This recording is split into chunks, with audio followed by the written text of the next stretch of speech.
18 horas. Notícias de Manaus, Amazonas, Brasil e do mundo. Agora na Mix. Muito boa noite pra você que acompanha aqui o 18 horas da Mix e vem pra cá com a gente porque o nosso programa tá começando agora, viu? O 18 horas com certeza vai ser muito interessante pra você que tá acompanhando a gente nesta terça-feira, dia 28 de janeiro de 2025. Mas eu não estou sozinho, é claro, estou com ele, André Meirelles. Boa noite, meu amigo. Opa, Kenderson, muito boa noite pra você que nos acompanha nesse momento aqui na 100.7 Mix FM Manaus. Com certeza. E agora, meus amigos, para você participar com a gente, você pode interagir por aqui. Nosso programa às 18 horas. Mande sua mensagem ali de texto, uma foto, um áudio, um vídeo. Manda aqui pra gente pelo nosso WhatsApp, 994887592. Vou repetir, 994887592. A gente quer saber a sua opinião aí, o que você pensa sobre os assuntos que são abordados aqui nas reportagens do 18 horas. Manda um alô pra gente. 18 horas. Agora são 6 horas e 2 minutos. Vamos agora para os principais destaques de hoje. Polícia faz operação contra o tráfico após pessoas fazerem fila para receber drogas no centro de Manaus. É isso mesmo? E olha só, hoje também a gente vai falar sobre estiagens extremas que fez aqui em Manaus ser campeã de inflação de alimentos, segundo pesquisa da Fundação Getúlio Vargas. Vigilantes da Unidade de Saúde realizam protestos em Manaus contra salários atrasados. Isso e muito mais você confere agora no 18 horas. 18 horas. Hoje, 18 horas, começa com uma ação que chamou muita atenção aqui em nossa cidade. As forças de segurança do Amazonas deflagraram ali nesta terça-feira uma operação de peso contra o tráfico de drogas no centro histórico da capital, minha gente. Tudo isso depois que um vídeo ali viralizou nas redes sociais onde mostrava algo extremamente chocante. Uma fila de pessoas recebendo drogas à luz do dia, como se fosse algo absolutamente normal. É isso mesmo, André? Pois é, Kennedson, a cena foi registrada nas proximidades da região conhecida como Boca da Onça, que fica ali perto do mercado Adolfo Lisboa, que é um dos nossos cartões postais aqui da capital amazonense. Inclusive, nesse vídeo aí, é possível ver as imagens claramente que mostram um homem que está de camisa, essa camisa de cor rosa, ele está distribuindo os entorpecentes enquanto outras pessoas ficavam aguardando ali organizadas em filas, né? Uma situação absurda e que inclusive acendeu o alerta das autoridades de segurança. Com certeza, André, e logo cedo os policiais civis e também militares ali com apoio de cães farejadores, eles interditaram aquele local para evitar aquela situação. Um suspeito acabou sendo preso em flagrante e outros indivíduos foram levados para prestar esclarecimentos. Segundo o delegado Marcelo Martins, ele que comanda ali o 24º Distrito Integrado de Polícia, a operação ela já estava prevista, mas ela foi antecipada por conta desse vídeo que chocou toda a população, né, André? Isso mesmo, Kennedson. E olha só, também a equipe da CEMUSP esteve ali no local e durante essa ação da polícia, barracos eles foram removidos, tirados ali colchões que foram recolhidos e também tinha muito lixo ali que foi retirado pela equipe. Além disso, os agentes eles continuam mapeando ali, inclusive até os hotéis clandestinos e outros pontos aqui no centro da cidade que também funcionam como base para o tráfico de drogas. Essa é uma verdadeira operação pente fino que está prometendo aí desarticular o esquema criminoso ali na área. E é o que a gente espera, né, André? Porque não é a primeira vez que flagrantes desses assim viralizam. Quem não lembra ali daquele caso lá do Morro da Liberdade na virada do ano? É isso mesmo, André? Isso mesmo, né? Inclusive, eu acompanhei de perto essa operação, né? Foi algo realmente muito impactante ali naquela área que hoje se tornou, Kenneth, uma verdadeira cracolândia, né? Foi feita, então, essa operação da polícia realizada aqui no centro da capital de Manaus e prendeu em flagrante aí o traficante identificado como Marcos Lima de Souza. Inclusive, ele mesmo, né? Foi revelado ali uma estratégia inusitada usada ali para atrair esses dependentes químicos. Segundo Segundo a polícia, o suspeito ele oferecia as drogas de forma gratuita, e isso tudo para fidelizar ali os clientes, o que ajudava a criar essas filas aí dos usuários no local. E durante essa ação, além da prisão do traficante, foram apreendidas também porções de drogas e uma quantia em dinheiro, né? O beco, que há anos era conhecido como ponte de encontro ali para os usuários e também para comercialização do tráfico de drogas, durante essa operação ele foi esvaziado, né? E com dezenas de dependentes químicos que foram retirados ali dessa área, né? A prática da distribuição inicial gratuita de drogas era comum ali no local, onde o traficante utilizava a estratégia e tudo para manter ali, digamos, os clientes deles fixos ali no local e sempre irem ali. Então não tinha, digamos assim, segundo a polícia, não tinha ali, eles não se intimidavam com nada e em plena luz do dia fazia essa comercialização, né? Agora ele aí, um dos que foram presos, que foi o Marcos, aí ele foi preso porque durante essa operação ele foi flagrado aí com uma quantia considerável para o tráfico de drogas. Ele foi preso em flagrante, levado ali, pode responder pelo crime de tráfico de drogas, enquanto também a polícia segue intensificando essas operações para desarticular outros pontos de venda de entorpecentes na região. A gente tem agora a fala do subcomandante-geral da Polícia Militar aqui do Amazonas, o coronel Tiago Balbi. Ele esteve inclusive nessa operação. Vamos ouvir os detalhes. Que a gente entende ser rotineira, porém a gente reforçou o patrulhamento e apoiou a Polícia Civil em virtude de um inquérito policial que foi aberto aqui por causa de um vídeo que repercutiu nas redes sociais.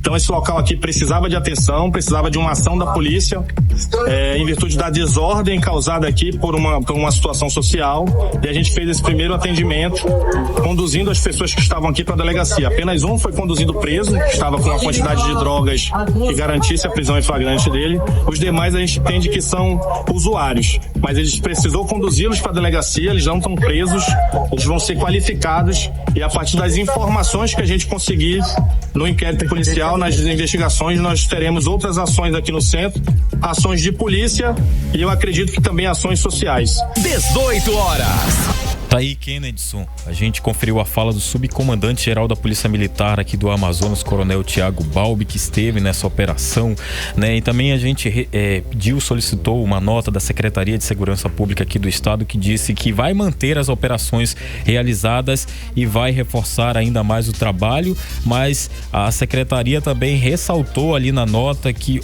são necessárias outras intervenções, além do reforço policial no local, né? Além disso, a Secretaria diz que vai seguir à disposição de órgãos assistenciais para que de forma integrada sigam fortalecendo a manutenção da ordem pública na localidade, né? Olha, a gente também procurou ouvir aí um especialista em segurança pública, ele que é ex-secretário de Segurança Pública aqui do estado do Amazonas, é o coronel Amadeu Soares, né? E assim como a gente acompanhou a operação dos policiais da área, segundo o coronel Soares, a falta de investimento do governo do estado acaba também sobrecarregando os policiais ali da área, né? Que eles têm que combater tanto crime que estão acontecendo ali no local, né? E a gente sabe que por aquela área são os policiais da 24ª SICOM, né? Exatamente. Com a 24º DIP, que trabalham ali para combater esse crime. Então, pelo tanto de gente que tinha lá, foi preciso fazer essa operação envolvendo até os policiais também de outra área. Então é isso que o comandante, na verdade, coronel Amadeu Soares, fala agora nessa entrevista dele. Vamos acompanhar. André, boa noite. Essa questão aí tem a ver com a questão meio que do abandono do centro de Manaus, né? Quem está segurando no braço o centro de Manaus é a 24ª SICOM lá, com a 24º DIP, estão segurando sozinho no braço, mas só eles não dão conta disso. Então lá precisa de um esforço concentrado tanto do governo estadual, né, para reforçar o policiamento na região toda, como também do município para a ocupação desses espaços aí, e iluminação melhor, ocupação de fato com coisas factíveis, e a polícia para retirar quem está distribuindo droga lá no centro, com a Polícia Civil intensificando as investigações, né, e retirando das ruas as pessoas que estão lucrando com essa forma aí de degradação humana que é o uso das drogas. 18 horas. Tá, então, Kennedson, a gente conferiu a fala de alguém que conhece da situação aqui da capital amazonense, do estado do Amazonas, que foi aí também durante esse período um secretário de Segurança Pública aqui do estado do Amazonas, o coronel Amadeu Soares. Então, ele explicando essa situação porque ele sabe, né? Porque ele atua nessa área também, Kennedson. É isso mesmo, André. Pelo menos o que foi falado muito por aqui é em relação a essa preocupação com as autoridades e também com uma ação conjunta para ser realizada ali no centro de Manaus para conseguir conter essa situação. Porque, André, inclusive não pode ficar dessa forma como está, porque como ele próprio mencionou, os especialistas aqui mencionaram, o próprio delegado, que o criminoso fazia ali uma espécie de fila para viciar essas vítimas e aí depois essas vítimas, é claro, que acabavam fazendo outros tipos de crimes para poder manter o vício. Então vale aí o recado e também o apoio das autoridades, a necessidade de mais apoio das autoridades para que esse problema seja resolvido. Muito obrigado, André Meirelles. 18 horas. A seca extrema que atingiu a Amazônia pelo segundo ano consecutivo fez Manaus liderar a inflação de alimentos básicos entre as principais capitais do Brasil. Segundo um levantamento divulgado pelo Estadão, a cesta de 22 produtos essenciais subiu 27,7% nos 12 meses até outubro de 2024, quase aí 4 vezes a inflação média do país no período, que foi de 7,28%. André Meirelles, e com certeza a população sentiu no bolso. Entre os itens, tinha ali a carne, o arroz, o feijão, a farinha, pesaram bastante no bolso do manauara, deixando ali São Paulo, Salvador e outras capitais para trás nesse ranking. Nós vamos saber agora mais detalhes sobre esse levantamento com a repórter Odineia Araújo. A disparada nesses preços aqui em Manaus, Odineia, ela reflete ali os impactos da seca aqui na região, que afetou ali a produção e também o transporte de alimentos? É isso mesmo, Kennedson, reflete sim. Boa noite a você, boa noite ao André e boa noite a você, ouvinte do 18 horas. Bom, pelo menos é o que diz um levantamento da plataforma Cesta de Consumo da Neogrid e da FGV. A FGV é a Fundação Getúlio Vargas, e segundo esse levantamento, Kennedson, a seca severa que atingiu a Amazônia no ano passado fez com que Manaus realmente se tornasse a cidade com maior inflação de alimentos no Brasil em 2024. Para termos uma ideia de estudo, em outubro do ano passado, por exemplo, a cesta básica, como você falou há pouco, com 22 itens como carne, arroz, o feijão, a farinha, açúcar, café, leite, pão, manteiga, óleo, macarrão e as frutas, elas custavam em média R$814 aqui em Manaus, o que representa um aumento de 27,7% em relação a 2023. Bom, esse aumento, de acordo com o levantamento, foi bem maior do que o da inflação geral dos alimentos em todo o Brasil, que ficou em torno de 7,28% nesse mesmo período. Agora, só para a gente verificar também uma outra situação, é que Manaus superou outras capitais, como você falou há pouco, como São Paulo e Salvador. Em São Paulo, por exemplo, o aumento foi de 22,9% de aumento e em Salvador 19,8%. A principal razão de Manaus ser a campeã da inflação dos alimentos foi a seca, isso segundo a plataforma, e nós conversamos sobre esse assunto com a presidente do Conselho Regional de Economia do Amazonas, Michele Aracati, e ela reforçou que o aumento no preço dos alimentos realmente foi causado pela estiagem. Vamos ouvir. Nos anos de 2023 e 2024, a Amazônia, ela sofreu os impactos das mudanças climáticas e uma das consequências foi uma seca severa. Então, tanto em 2023 como em 2024, nós tivemos o desabastecimento de produtos que são provenientes da nossa região, e isso faz com que nós tenhamos a desorganização das cadeias produtivas. Então, alguns produtos eles ficaram mais escassos. A escassez de produto faz com que nós tenhamos um aumento no preço desse produto. Eu chamo a atenção também para uma variável que é também um aspecto regional, que são as dificuldades logísticas e o déficit infraestrutural. 18 horas. Bom, esse tentando explicar um pouquinho sobre esse déficit de infraestrutura, é que a estiagem severa afetou tanto a produção local de alimentos quanto o transporte de produtos de outras regiões, já que nós aqui do Amazonas dependemos muito da navegação fluvial. E a escassez de água, então, nos rios dificultou o transporte de mercadorias, resultando em custos logísticos mais altos, é o que eles chamam também de custo amazônico, né? A gente ouve muito os empresários falarem isso. Mas mesmo com toda essa alta nos preços, não faltaram produtos nas prateleiras e a gente conferiu bem isso, né? Isso porque os supermercados se anteciparam às compras, né? Antes de que a gente entrasse no período severo, os supermercados, as empresas já estavam abastecidas. Mas as vendas caíram em quantidade, apesar do aumento no faturamento dos supermercados, claro, com alimentos mais caros, né? Agora, para esse ano, Kennedson e André, a presidente do Corecon, Conselho Regional de Economia do Amazonas, Michele Aracati, fez um alerta, viu? Que os problemas climáticos podem se repetir, impactando novamente no aumento do preço do produto. Vamos ouvir esse trecho. Ou seja, produtos mais caros em função da escassez e em função do que a gente tem aí relacionado à questão de possivelmente mais uma seca extrema na nossa região. Mas eu ressalto também que as autoridades, principalmente o governo do estado, ele já está montando um comitê de crise que vai aí buscar alternativas para mitigar os impactos das mudanças climáticas sobre os produtos e também sobre os serviços na nossa região.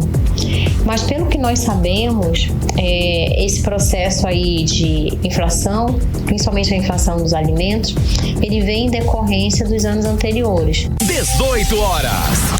Bom, então essa pesquisa, né, ela reforça justamente essa fala da presidente do Corecon, Michele Aracati, e ressalta que a seca e a dependência de produtos de fora do Amazonas são problemas que devem continuar afetando não só Manaus, como demais municípios do Amazonas, enquanto o clima extremo persistir, né? Para isso, então, a gente verifica como é toda uma logística, né? Como são importantes também ali os investimentos do governo do estado do Amazonas, ali Sim. de todos os órgãos competentes também, né, Odineia, para evitar essas consequências que acabam sendo drásticas para a população de modo geral. Muito obrigado, viu, Odineia? Obrigada, volto com você.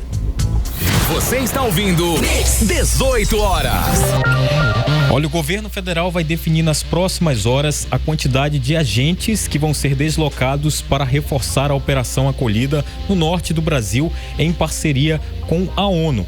Essa medida ela ocorre depois aí do corte de verbas dos Estados Unidos, que financiavam 60% das operações com imigrantes. A prioridade agora é enviar médicos, enfermeiros e assistentes sociais, com possibilidade de acionar a Força Nacional do SUS para atender a demanda nas fronteiras com a Venezuela. É isso mesmo, Kennedy? É isso mesmo, André. Agora esse assunto ele acabou se tornando ali muito importante nesta semana, porque essa foi uma decisão agora de segunda-feira, André. Então ontem o governo americano anunciou essa suspensão por 90 dias dos repasses à Organização Internacional para Migrações, a OIM, que atua aqui em Manaus. E aí o que acontece, André? Agora o governo federal tem ali a meta de não deixar esses imigrantes venezuelanos em uma situação precária. Então esses imigrantes que estão aqui no Brasil, eles não podem ficar desamparados. E aí, para a gente contextualizar mais, a gente vai ressaltar em relação ao que aconteceu. Depois dessa suspensão do governo americano, essa decisão ali, ela representou impactos significativamente ali, que foram bastante grandes para a instituição que fazia esse trabalho e que, inclusive, dependia dessa fonte de financiamento para poder manter essas operações com imigrações. Ali em nota, inclusive, a gente buscou informações da OIM e ela informou informou que devido a essa falta de investimentos, André Meirelles, o que aconteceu foi que impactou diretamente em vários processos da instituição, como manutenção, o custeio e também os funcionamentos das estruturas físicas, ali também os recursos humanos.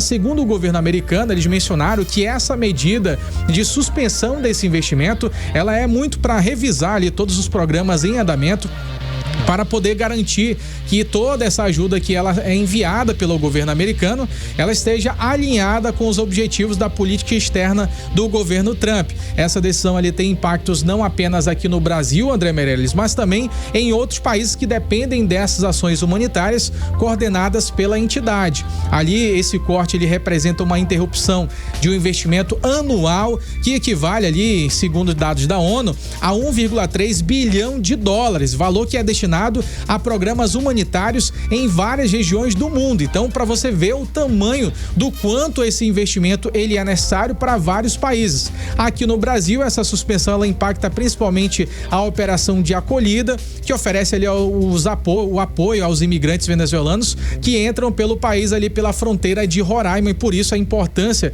por isso essa necessidade que o governo federal teve para poder tomar essas atitudes que elas são emergenciais.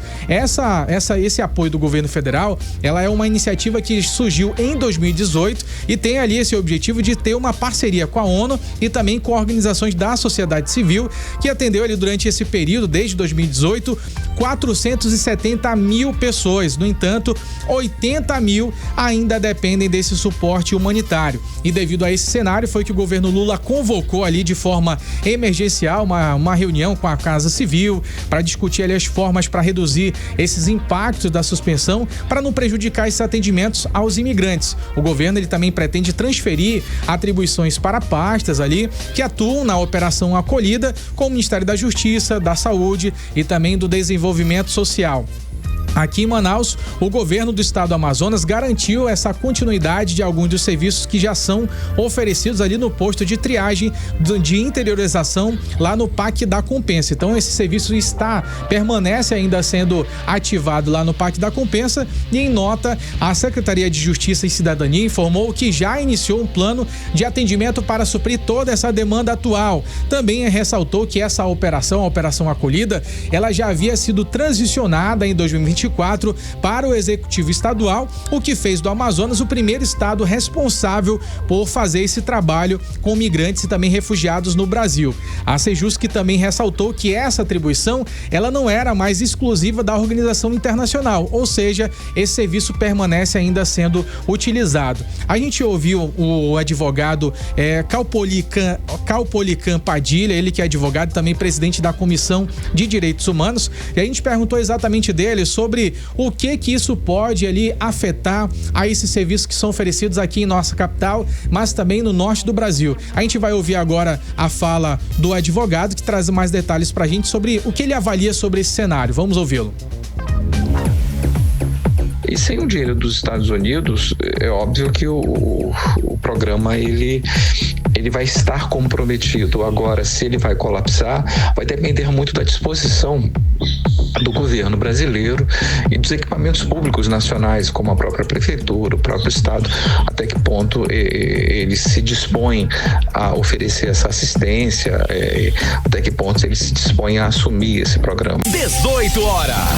Agora, o que chama a atenção é que muitas vezes os migrantes eles fogem da fome, da pobreza, da violência, e esse suporte da ONU ele é um ponto de partida ali para um novo recomeço, e sem ele a vulnerabilidade aumenta e as incertezas também se agravam. E é isso que fala novamente o Caupolicán Padilha, ele que é advogado, e traz pra gente também um pouco sobre a reflexão do que está acontecendo agora e o que ele avalia sobre o posicionamento do governo americano. Vamos ouvir agora o Caupolicán Padilha, advogado, presidente da Comissão de Direitos Humanos da OAB Amazonas. Vamos ouvi-lo. Essa decisão americana é extremamente cruel, até porque é óbvio que a Venezuela ela tem um problema interno, um problema de ilegitimidade do poder, né? O poder ele é discutível, o processo eleitoral venezuelano é extremamente discutível, intuitivamente a gente tem isso, a gente consegue perceber isso, mas o problema não é só esse, o problema também é o embargo econômico. Os Estados Unidos impõem um embargo econômico, que quem mais sofre é esse pessoal que tenta fugir dessa situação difícil para os países vizinhos, e um dos países vizinhos é o Brasil, ou seja, é muito cruel. 18 horas. Agora, essa suspensão dos recursos deixa um alerta muito importante. Sem esse apoio internacional mais consistente à resposta humanitária, isso daí pode ser algo que não seja suficiente para suportar essa demanda que continua crescendo, André Meirelles. Muito obrigado, Kenneth, pelas informações. Você está ouvindo 18 horas. Política. E agora vamos falar um pouquinho dos bastidores da política local. A Cíntia Blink já está aqui ao vivo com a gente. Boa noite, Blink. O presidente da Câmara, vereador Davi Reis, reduziu ali o valor do contrato de limpeza com um posto de gasolina em mais de R$500 mil. Essa redução, ela veio após muita repercussão, né, Blink? Ali, repercussão negativa, inclusive, dessa contratação na imprensa, não é mesmo, Blink? Explica isso pra gente. Boa noite, Kennedy. Boa noite, André. E boa noite pra você que tá com a gente na 100.7. É difícil até de trazer, né, Kennedy? É um posto de gasolina que faz limpeza, que não sei o que, e gol. É curioso, né? Então, o que acontece? Davi Reis, a gente tá há menos de um mês, estamos no 84º dia de janeiro, e já tem alguns escândalos que Davi Reis tá colecionando. Um deles foi a mais nova, a última, né? É a contratação justamente de uma empresa que ela tem como KENAI principal ser um posto de combustível, mas entre as atividades tem lá a limpeza predial. E aí a gente tem essa Posto V8 Express, é o nome da empresa comercial. O contrato seria de R$1,5 milhão e foi feito primeiro com dispensa de licitação. Daí já chama a nossa atenção. Por que dispensa? Por que não fazer da forma correta? Da forma correta não, porque dispensa é forma... A dispensa de licitação, ela é um formato de licitação. Mas por que não fazer da forma que é original, né? Sem essa questão de dispensa. Então... Ele entendeu que havia uma calamidade pública na Câmara, por isso justifica a tal dispensa de licitação. E aí, contratou-se essa empresa, foi ver a tal da empresa. Ela tem como KENAI principal o posto de combustível, porque que ela está cuidando de limpeza. Uma das atividades permitia isso. Beleza, mas tudo isso levanta muita suspeita. O caso foi parar na imprensa, repercutiu muito. E aí, passado um dia de repercussão, muda o contrato de R$1,5 milhão para 928 mil, uma diferença aí de quase 600 mil, se você pegar ali, né, o detalhe do dinheiro, porque não é R$1,5 milhão certinho, é R$1,5 milhão e algumas outras casas. Então é um desconto bom para o mesmo contrato, para o mesmo serviço. Não é explicado por que reduziu, não é explicado por que é uma situação emergencial. O contrato está previsto para durar aí 12 meses. Mesmo com essa redução, a gente pode lembrar que há um risco de ter um aditivo, ou seja, tanto no tempo quanto no valor. E isso não é incomum de acontecer. Então, essa é a situação. Teve uma queda depois da repercussão, o que mostra pra gente que é muito importante o papel nosso aqui de informar e o seu de comentar, de participar, porque se a gente fala pra ninguém, não tem esse retorno de diminuir o valor, de ter mais gente vendo, de, por exemplo, o Ministério Público tá de olho. Tribunal de Contas foi provocado hoje pelo vereador Rodrigo Guedes sobre esse assunto, ou seja, ele denuncia ao tribunal que tem a chance de verificar ali diante dessa denúncia, apesar de que o tribunal não precisaria também da denúncia do Rodrigo Guedes. No momento que ele sabe que isso está acontecendo por meio da imprensa, ele pode se movimentar. Assim como o Ministério Público do Estado do Amazonas também poderia. Até agora, não tive notícia de nada nesse sentido desses órgãos fiscalizadores. Agora, Blink, fala isso aqui pra gente, ó. O vice-governador Tadeu de Souza, ele até mudou o tom aí pra reforçar a imagem. Isso é pra assumir o governo do Amazonas já ano que vem, 2026? Isso aí é você quem tá dizendo, André. Mas olha só, o que acontece? A gente tá num momento em que é 2025, mas politicamente, de vez em quando eu falo aqui, estamos em 2026. E Tadeu de Souza tem a chance de assumir como governador caso o governador Wilson Lima saia de cena para ir tentar a vaga lá de Senado, para ser senador. Ele também pode tentar a eleição para o governo, já que ele é o vice-governador, apesar dele não ser um nome que a maior parte da população conheça. Tadeu de Souza, sabemos nós que é o vice-governador, porque eu estou falando aqui todo dia. Se você liga na Mix, você está sabendo, mas não é um nome tão popular como, por exemplo, Davi Almeida, que é o prefeito, o Wilson Lima, que é o governador. O Tadeu de Souza, ele é o vice, né? Ele fica mais ali num cantinho, apesar de que o Renato Júnior é um vice que aparece bastante, né? O Renato Júnior, que é vice de Davi Almeida hoje.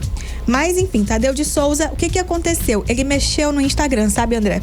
E aí, isso chamou a atenção, porque ele mexeu no Instagram de tal forma que ele estava ali se apresentando, se promovendo, dizendo que ele veio de Manacapuru, que ele tem uma origem humilde, mostrando uma jornada, uma carinha de candidato. E aí, todo mundo falou assim, olha, acho que tá animando aí a possibilidade. Né? Tá começando a mostrar para que veio. Exatamente. E aí, Tadeu, que é alguém tido como alguém muito tímido no mundo da política, né? Tímido assim, ele não fez nenhum grande movimento para, de fato, adentrar ao mundo político. Ele é vice, mas por uma indicação de Davi Almeida. Ele não é uma pessoa que encarou urnas. Ele não vive o mundo político nessa posição, né? De buscar o voto. A não ser para outra pessoa, como foi para Davi Almeida durante a eleição ano passado municipal. E agora Tadeu mostra aí algumas garras, não sabemos bem qual o objetivo, mas tá parecendo um pouco um candidato. Vamos seguir por aqui, Blink. Olha só, o vice-governador, na verdade já falei do vice-governador, vou seguir adiante por aqui. Você gostou dele? Não.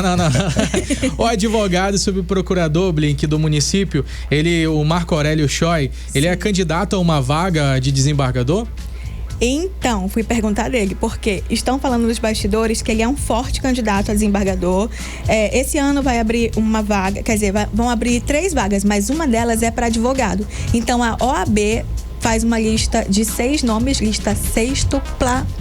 E aí, esses 6 nomes vão virar 3 dentro do Tribunal de Justiça e o governador do Amazonas escolhe um nome para ser o próximo desembargador. Eu conversei com o Marco Aurélio Choi, que me respondeu agorinha, e eu perguntei, e aí, vai ser candidato a desembargador? E ele respondeu, analisando. Acredito que seja natural por conta do histórico de OAB, de compromissos na defesa das prerrogativas da advocacia, mas tenho muito respeito ao desembargador Chalub. Chalub, ele entrou por essa vaga de advogado e agora ele vai aposentar e por conta disso, essa vaga pertence, né, à OAB. Acredito que qualquer antecipação seja um desprestígio a ele e ao tribunal. Além do mais, há uma PEC tramitando no Congresso que aumenta a aposentadoria compulsória para 80 anos. Portanto, tudo é muito precipitado. É Choi saindo pela tangente. Pela resposta aqui, eu acho que vai, viu? É isso, Blink? Não, a gente pode conversar um pouco mais. A gente o que você tem por aí? Bora. Gente, eu tô sabendo que eu vim de uma entrevista que eu fui ali, né? Quase saí de Manaus pra fazer. E em 2026 nós teremos Arthur Neto nas eleições, nas urnas. Olha, sério? Sim. A gente ainda não sabe dizer, porque ele também não sabe, se ele virá pra senador. Ele já foi senador. Inclusive, eu chamo ele de senador porque a etiqueta manda você chamar pelo último cargo ou pelo cargo mais importante. Então, habituei a chamar de senador, apesar dele hoje não ter nenhum mandato e nem partido. Na verdade, Arthur Neto está fora do PSDB e ele não entrou em nenhum outro. Mas soube hoje que ele virá em 2026. Não sabemos ainda se para deputado federal, para senador, mas o fato é que teremos o plano deles, né? É que haja, sim, o rostinho de Arthur Virgílio Neto nas urnas em 2026. Acho que essa é a nossa deixa de hoje, com uma inédita, né? Uma exclusiva. Vamos terminar assim? Com certeza, muito bom, Blink. Eu trago mais informação pra você amanhã. Tá certo, Blink. Boa noite. 18 horas. Olha, Kennedson, vamos agora às informações do trânsito aqui pela capital amazonense. Vamos lá, André Meirelles, conta pra gente como é que tá o trânsito por Manaus agora. Olha só, o trânsito aqui de monitoramento do Centro de Cooperação da cidade. Olha, nesse momento a gente tem trânsito tranquilo na Avenida do Turismo, ali no sentido aeroporto, né? Também na Avenida Djalma Batista com a Rua Pará, temos um trânsito assim que não apresenta obstáculos na via e segue com boa fluidez. Já ali pela Avenida Humberto Calderaro com a Rua Teresina tem um trânsito moderado. E na Avenida Maripiranga, próximo ao Ministério Público e o Tribunal de Trabalho, tem um trânsito ali com excelente fluidez. Olha aí, André Meirelles, boas informações para quem acompanha agora o 18 horas aqui na Mix, são 18 horas e 34 minutos. Você está ouvindo 18 horas. Imagens chocantes do Instituto da Mulher Dona Lindu, sob a gestão da organização social Agir, expõem uma realidade que desmente completamente as declarações otimistas do governador Wilson Lima. Kennedy, são ambientes insalubres com infiltrações, sujeira e um sistema de ar-condicionado deficiente e contaminado, né? São apenas alguns desses problemas que foram flagrados e registrados pelos próprios pacientes. E essas cenas, elas denunciam a precariedade de uma unidade hospitalar que deveria ser referência ali em questão de cuidado, acolhimento, mas que hoje é um retrato do caos e também do descaso com a saúde pública. A repórter Odineia Araújo tem mais informações. A situação é bem diferente do que divulga o governo, não é mesmo, Odineia? Bem diferente mesmo, Kennedy, são totalmente diferentes. Boa noite novamente a você, o André, e a você, ouvinte da 100,7. Bom, como a gente sabe, desde o final do ano passado, tanto o Instituto da Mulher Dona Lindu quanto o Hospital e Pronto-Socorro 28 de Agosto estão sob essa gestão da Organização Social de Saúde, o Instituto Agir, uma OS de Goiás, né, que inclusive já foi envolvida em denúncias de má gestão na saúde, porém com uma outra razão social. E segundo a propaganda do governo em suas redes sociais, com a entrada dessa OS, essas duas unidades, tanto Dona Lindu quanto 28 de Agosto, se tornariam então um modelo de gestão integrada. O que é isso? Todo o complexo hospitalar da Zona Sul, que inclui as duas unidades de saúde, esse complexo ele teria uma melhoria significativa na sua infraestrutura, tanto dentro das unidades quanto no lado externo, no lado de fora, oferecendo mais conforto ao paciente, familiares e profissionais. Isso está lá na página do governo. É o que está escrito por lá, né, Odineia? É o que está escrito. Essas duas unidades, o Dona Lindu e o 28 de Agosto também, segundo a propaganda do governo, seriam implementados com novos equipamentos, tecnologia variada, tudo isso para possibilitar a ampliação na oferta do atendimento das pessoas que precisassem, né, desses cuidados. Além disso, os serviços ofertados, segundo a propaganda, seriam mais eficientes, com agilidade no atendimento, e a população seria atendida com a mesma qualidade que, de acordo com o governo, existe atualmente no Hospital Delfina Aziz. E tudo isso a gente ressalta lá nas páginas do governo. Mas, como vocês falaram agora há pouco, imagens que circulam nas redes sociais, e essas imagens foram publicadas por pacientes e acompanhantes desses pacientes lá do Dona Lindu, elas desmentem tudo isso que é mostrado pela mídia do governo. As imagens mostram, por exemplo, que o Dona Lindu, que funciona como maternidade, uma das principais hoje aqui de Manaus, está cheia de infiltrações, as macas estão rasgadas e danificadas, no chão tem rachadura, o ambiente está sujo, insalubre, e o ar-condicionado também está bastante comprometido, ou seja, totalmente diferente do que a gente verifica na propaganda. E os servidores do Instituto Dona Lindu, a gente acessou alguns, eles confirmaram toda essa situação de abandono em que se encontra a unidade. E ainda, segundo esses trabalhadores, eles continuam com salários atrasados. Ou seja, a entrada da OS ainda não conseguiu resolver essa situação de atraso no salário dos trabalhadores. Aí a gente conversou com o deputado estadual Wilker Barreto, que é integrante da Comissão de Saúde da Assembleia Legislativa do Amazonas. O deputado falou, inclusive, que tem recebido relatos de que tanto no Dona Lindu quanto no 28 de agosto, trabalhadores inexperientes, já que os trabalhadores com bastante tempo de casa acabaram sendo foram demitidos, né? Alguns com mais de 30 anos, né, no serviço público lá no 28 de agosto, eles foram demitidos, então foram contratadas pessoas inexperientes, trabalhadores, e são essas pessoas que estão atuando no atendimento emergencial. Vamos ouvir o que o deputado tem a dizer. Me chega, tanto do 28 quanto do Dona Lindu, relatos dos profissionais inexperientes à frente de hospitais pronto-socorros. Eu não estou questionando o fato que não tem um enfermeiro, mas o enfermeiro recém-formado, o médico recém-formado, é esse tipo de mão de obra que a gente quer num hospital como 28 de agosto, que chega a todo tipo de situação grave. Nós estamos trocando a experiência de anos dos nossos médicos por acadêmicos de outros estados, porque convenhamos, quem é que é da melhor mão de obra dos outros estados que vai deixar suas famílias e sua carreira para vir para o norte? Só quem mora aqui, que tem amor por essa terra, que fica. 18 horas.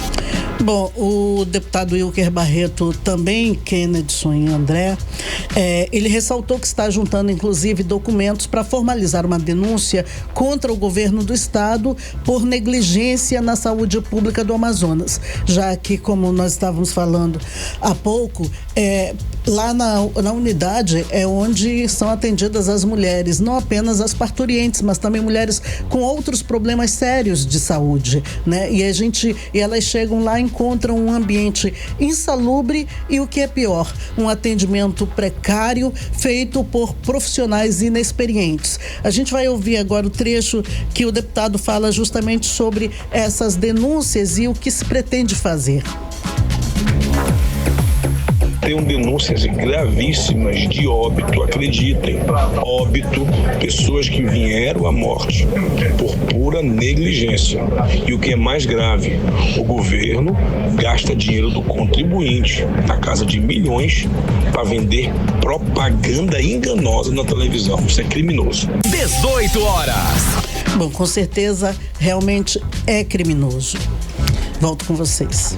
É isso, muito obrigado, Odineia, pela sua participação aqui. Sem dúvidas, essa combinação de abandono estrutural e também a desmotivação dos profissionais, ela cria um ambiente desolador em que o sofrimento dessas gestantes, também das famílias, é ampliado por uma gestão que claramente falha em suas responsabilidades. Olha, Kennedson Paz, o governador Wilson Lima, ao afirmar que tudo está sob controle no Instituto Dona Lindu e no Hospital 28 de agosto, ele ignora a realidade que foram capturados pelas lentes dos próprios pacientes, né? Essa postura, ela inclusive levanta sérias dúvidas sobre o compromisso da administração dele com a transparência e a verdade. Com certeza, André, mais uma vez a terceirização da saúde com a entrega de unidades hospitalares a organizações sociais se mostra ineficaz e também muito danosa. A agir responsável pelo gerenciamento precisa ser cobrada pelo caos instalado ali, também pela degradação de um espaço tão essencial. E claro, é inaceitável que o governo do estado e a Secretaria de Saúde permaneçam em silêncio diante aí de denúncias tão graves, né? A saúde pública aqui do Amazonas já sofreu o suficiente com o escândalo e a ineficiência, né? A sociedade exige respostas imediatas e, claro, ações concretas aí para reverter o cenário caótico do Instituto Dona Lindu. E se a gestão da AGI não é capaz de garantir ali um mínimo de dignidade, o que justifica a sua permanência no comando desse hospital? Você está ouvindo 18 horas. Previsão do tempo.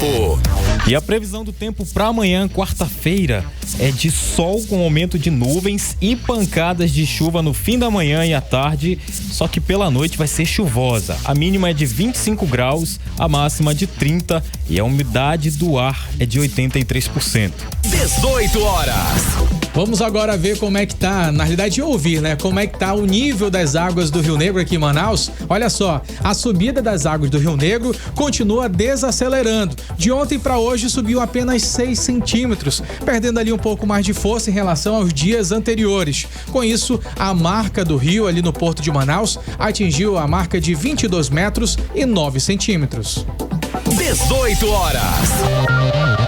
Vigilantes que atuam em hospitais e unidades de saúde estaduais protestaram na manhã desta terça-feira em frente à sede da Secretaria de Estado de Saúde no bairro ali Aleixo, em Manaus. A categoria cobra o pagamento de salários atrasados e também denuncia dificuldades financeiras enfrentadas pelas famílias, como explica agora André Meirelles. Há 11 meses sem receber salários, vigilantes que prestam serviço para a Secretaria Estadual de Saúde realizaram na manhã desta terça-feira uma manifestação em frente à sede da Secretaria Estadual, na Avenida André Araújo, no Aleixo, na Zona Centro-Sul. Segundo os manifestantes, o protesto é um pedido de socorro para chamar a atenção das autoridades diante das graves dificuldades enfrentadas pela categoria, sem pagamentos há quase um ano. Durante a manifestação, alguns trabalhadores relataram as situações que têm vivido. A parte mais fraca que é prejudicada, um joga pro outro. Uma hora a empresa diz que o Estado não pagou, outra hora o Estado diz que pagou. Então a gente fica nesse ping-pong. E quem está no meio somos nós, pais de família, trabalhadores honestos, passando por dificuldade nas suas casas. O presidente do Sindevan, Sindicato dos Vigilantes de Manaus, Ribamar Souza, disse que sempre buscou soluções para o pagamento, mas que nunca foi atendido. Depois da manifestação da manhã desta terça-feira, Ribamar Souza aguarda uma nova negociação com o governo estadual. Mas aqui a gente está para saber, dentro da secretaria, em que pé está essa situação. Eu estive na SES, né? A pessoa que marcou comigo lá não foi. Eu estive na SES, Secretaria de Cultura, e lá disseram que tem pendência realmente, mas que estavam resolvendo. Mas o certo é que é muito tempo o trabalhador ficar esperando. O trabalhador tem dívida, tem água, tem luz, né? Tem seu telefone, tem muita coisa, principalmente o alimento e o investimento dos seus familiares, dos seus dependentes. Então, por isso que nós estamos aqui, vamos sempre estar. O 18 Horas solicitou nota da Secretaria de Estado de Saúde questionando sobre as reivindicações dos trabalhadores e aguarda posicionamento. André Meirelles para o 18 Horas. Você está ouvindo 18 Horas.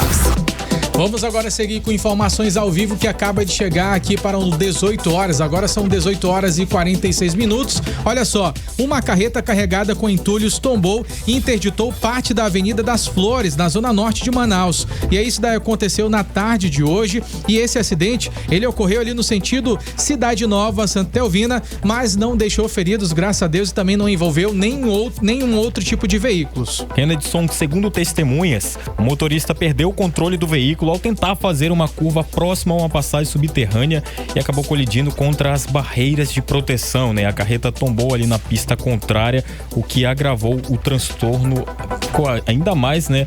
Transtornado o trânsito no local. Para você que acompanha o 18 Horas no YouTube, agora você consegue olhar imagens. A gente vai mostrar agora imagens na sua tela, exatamente para mostrar o bloqueio da Avenida das Flores. Dava para ver que a carreta bloqueou completamente a Avenida das Flores nesse sentido ao bairro Santa Teovina. Então, a gente teve ali com esse acidente 2 faixas no sentido Santa Teovina, Cidade Nova, que foram interditadas e apenas uma da faixa ali no sentido contrário estava liberada. O caminhão, registrado em nome de uma empresa jurídica, ainda permanecia no local até o início da noite, enquanto o motorista acabou fugindo do local devido ali à chegada das autoridades. E a situação causou lentidão no tráfego da região e afetou ali milhares de motoristas que utilizam todos os dias a avenida como rota principal da Zona Norte. 18 Horas. Economia.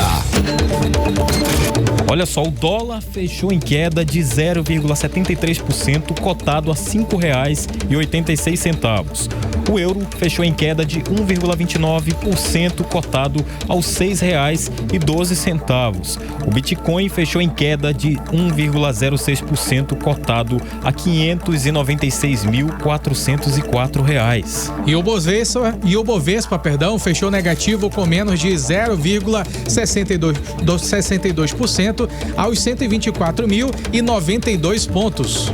O BNDES e o BID firmaram uma parceria para fortalecer a bioeconomia da Amazônia, destinando $1 milhão, que é cerca aí de quase 6 milhões de reais, isso para projetos que unam estados e iniciativa privada no manejo sustentável e recuperação de florestas públicas. O BID já investiu $3 milhões, que isso aí dá cerca de mais de 17 milhões de reais em ações ambientais, enquanto o BNDES aportou $30 milhões para ajudar os estados a mitigar riscos financeiros e viabilizar essas iniciativas. A assinatura da carta convênio ocorreu na sede da BNDES em Brasília, com a presença de Nelson Barbosa, diretor de planejamento do banco, e Anete Kilmer, chefe do BID no Brasil. E essa parceria ela promete impulsionar soluções sustentáveis que protejam a Amazônia e incentivem o desenvolvimento econômico da região, e destacando o compromisso das instituições com o manejo responsável e a restauração florestal. 18 horas. O Aeroporto Internacional de Manaus encerrou 2024 com resultados expressivos, registrando um aumento de 10% no número de passageiros em comparação ao ano anterior, alcançando a marca de mais de 2,9 milhões de viajantes. Olha, durante o último trimestre, o crescimento foi ainda mais significativo, com um aumento de 24% no fluxo de passageiros em relação ao mesmo período de 2023, totalizando 810 mil pessoas. Além disso, o aeroporto operou mais de 30 mil voos ao longo do ano, um aumento de 8,2%. Esse desempenho positivo reflete os esforços contínuos para expandir a malha aérea, com destaque ali para o retorno de voos diretos entre Manaus e Lisboa, conectando a capital amazonense à Europa. Olha, outro marco de 2024 foi a conclusão de um extenso pacote de obras e modernizações no aeroporto de Manaus, né? Entre os avanços, destacam-se a reforma das salas de embarque e desembarque, a implantação de sistemas automatizados de acesso ao embarque doméstico e o uso de iluminação LED de alta eficiência. O aeroporto também inaugurou um pioneiro complexo de sustentabilidade que inclui uma subestação de energia e um sistema moderno de tratamento de efluentes. Esses investimentos não apenas aumentaram o conforto e a eficiência, mas também consolidaram o aeroporto como um dos mais modernos do norte do Brasil, fortalecendo sua posição estratégica na região amazônica. Você está ouvindo 18 horas.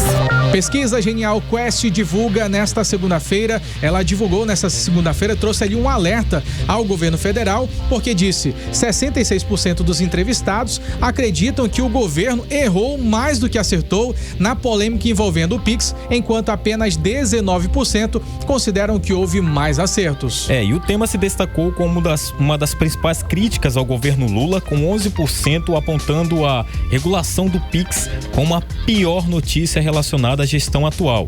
Essa percepção negativa sobre as ações do governo reflete aí um aumento de descontentamento popular em relação ao último levantamento. Além disso, o estudo revelou que 43% dos brasileiros têm visto mais notícias negativas do que positivas sobre o governo, um aumento em comparação aos 41% registrados em dezembro. E só apenas 28% relataram acompanhar mais notícias positivas, mostrando aí uma queda em relação aos 32% do mês anterior.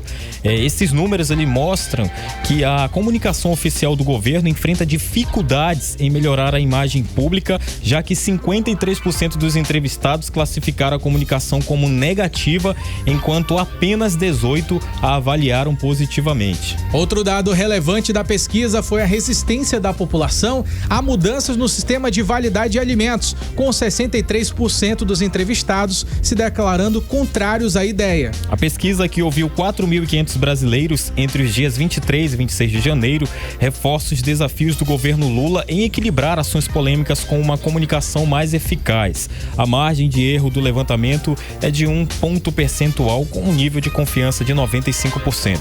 18 horas. E a Caixa Econômica Federal vai dar início aos pagamentos do abono salarial de 2025 no dia 17 de fevereiro. Os pagamentos vão seguir a ordem de nascimento dos beneficiários. 30,7 bilhões de reais serão destinados ao pagamento do abono. Eles vão contemplar ali 25,8 milhões de trabalhadores, como explica o repórter André Meirelles. O abono salarial não apenas beneficia os trabalhadores formais, mas também movimenta a economia ao injetar bilhões de reais em consumo local.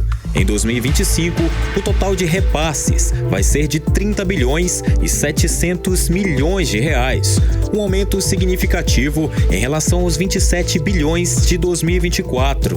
Além disso, ao estimular o consumo, o pagamento do abono ajuda a fortalecer o comércio e a economia de pequenas e médias empresas. Aproximadamente 25,8 milhões de trabalhadores vão ser contemplados com o abono salarial de 2025 a partir de fevereiro. O cronograma foi definido pelo Conselho Deliberativo do Fundo de Amparo aos Trabalhadores e os pagamentos vão seguir a ordem de nascimento dos beneficiários, como explica o economista Orígenes Martins. E o pagamento ele vai ser feito por data de nascimento e vai até agosto. Cada mês, a partir de agora de fevereiro, tem as datas de nascimento das pessoas que são contempladas com esse abono. Então vai o primeiro mês, quem nasceu em janeiro, fevereiro, tá? Até que em setembro se complementa o pagamento do abono salarial. Orígenes Martins explica quem tem direito ao abono salarial e quais os critérios para receber. Você pode verificar através da internet, no portal do gov.com, né? Mas normalmente quem recebe o abono salarial são aqueles trabalhadores que receberam 2 salários mínimos no período trabalhado. A partir de 5 de fevereiro, os trabalhadores já vão poder verificar se têm direito ao abono salarial por meio de várias plataformas, como explica o economista. Para consultar o abono salarial, você tem que fazer 2 coisas. Primeiro, saber se você tem direito. Segundo, qual seria esse valor. E a consulta, como eu disse, ela é toda eletrônica. Funciona através do portal gov.com.br, tá? Ou então você tem que fazer um percurso mais complexo através da própria Receita Federal ou INSS. Mas hoje você com o celular, você faz essa consulta sem problema. O pagamento do abono salarial de 2025 vai ser feito de acordo com o tipo de vínculo bancário do trabalhador. O abono não apenas beneficia os trabalhadores formais, mas também movimenta a economia ao injetar bilhões de reais em consumo local. André Meirelles para o 18 horas. Você está ouvindo 18 horas. O Ministério da Saúde anunciou a retomada de 478 obras inacabadas na área de saúde, beneficiando 290 municípios em todo o Brasil, com investimento total de 189 milhões de reais. 7 municípios do Amazonas estão entre os contemplados: Barreirinha, Boca do Acre, Canutama, Eirunepé, Itacoatiara, Pauini e São Gabriel da Cachoeira. A medida publicada no Diário Oficial da União prevê então a regularização ou reativação de 282 obras e a repactuação de outras 196. Entre as obras retomadas estão 109 academias de saúde, 19 UPAs, 5 centros especializados em reabilitação e 2 unidades de CAPS. Com essa nova etapa do programa de retomada de obras na saúde, iniciada em janeiro de 2024, o governo federal já alcança a marca de 1.478 obras reativadas ou recapituadas, atingindo 60% das iniciativas com documentação necessária. O programa ainda prevê importantes ações como requalificação de 340 UBSs e a construção de uma unidade básica de saúde fluvial, que será essencial para atender comunidades ribeirinhas. 18 horas. Esporte. E a bola vai rolar na Arena da Amazônia pela Copa Verde 2025. Amazonas FC, a Onça Pintada, estreia no dia 5 de fevereiro contra o Tocantinópolis às 8 horas da noite, buscando uma vaga nas quartas de final. No dia seguinte é a vez do Manaus FC, o Gavião do Norte, para ele tem que medir forças contra o Águia de Marabá, também às 8 da noite. 2 grandes jogos, uma única missão, né? Seguir firme aí nessa competição. E se a rede não balançar o suficiente nos 90 minutos, a decisão vai direto para os pênaltis.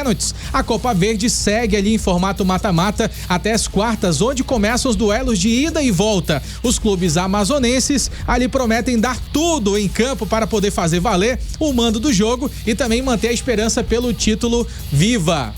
E a Federação Amazonense de Futebol fez mudanças na segunda rodada do Barezão 2025. O confronto entre Princesa dos Solimões e São Raimundo foi adiado de sábado, né, o dia 1º de fevereiro, para domingo, dia 2. Mas apesar da alteração na data, o duelo segue marcado para as 4 da tarde no estádio Gilbertão, em Manacapuru. Na estreia, o Tufão da Colina começou com o pé direito, vencendo por 1-0 com o gol do volante Thiago Amazonense. Já o Princesa ficou em empate em 1-1 contra o Manauara SC. Agora, ambos os times buscam a vitória para seguir embalados no campeonato. Olha aí, Kennedy, agora é oficial, Neymar está de volta ao Santos, depois de semanas de fortes rumores, e essa informação ela foi confirmada por Marcelo Teixeira, que é o presidente do clube. Essa informação foi confirmada na tarde de hoje em uma postagem ali no Instagram. Olha aí, rapaz, agora todas as atenções voltam ali para um possível retorno do Neymar, como você já mencionou, André Meirelles, e com certeza o sonho de muito torcedor está voltando. 18 horas. Seguimos agora direto para o editorial 18 horas. Editorial 18 horas. A mesa redonda internacional realizada pelo Superior Tribunal de Justiça na segunda-feira chamou a atenção mais uma vez para a segurança pública na Amazônia. O evento teve a presença do presidente e outros ministros do STJ, magistrados, promotores e diplomatas, especialistas em meio ambiente e representantes de países do bioma amazônico, como Peru e Colômbia. A Associação dos Magistrados Brasileiros apresentou a pesquisa Relatório de Crimes Ambientais na Amazônia Legal, feita em parceria com o Conselho Nacional de Justiça. A pesquisa traz um amplo diagnóstico sobre as práticas ilícitas na Amazônia e sua relação com o crime organizado. Os dados demonstram a conexão entre desmatamento, invasão, grilagens de terras públicas e garimpo ilegal com práticas de lavagem de dinheiro do crime organizado. Aponta que há muitas absolvições e prescrições devido ao uso de laranjas nos crimes ambientais. Também aponta a corrupção por trás dessas práticas ilegais. Diz que a pulverização das investigações tem dificultado a identificação do fluxo financeiro das facções. Destaca a necessidade de maior cooperação entre os 8 países que compõem a região amazônica. Também a necessidade da presença mais efetiva do Estado na repressão e prevenção de crimes ambientais. E recomenda a valorização da floresta em pé como uma forma de inversão da ordem econômica que alimenta os crimes na região. O documento mostra, por fim, que combater os crimes ambientais também é combater a ação de facções criminosas na Amazônia e vice-versa. 18 horas. O 18 horas fica por aqui. Boa noite pra você. Boa noite, Kennedy. Até amanhã. Boa noite, André Meirelles. Até amanhã. Você ouviu 18 horas. As notícias do Brasil e do mundo. De volta amanhã.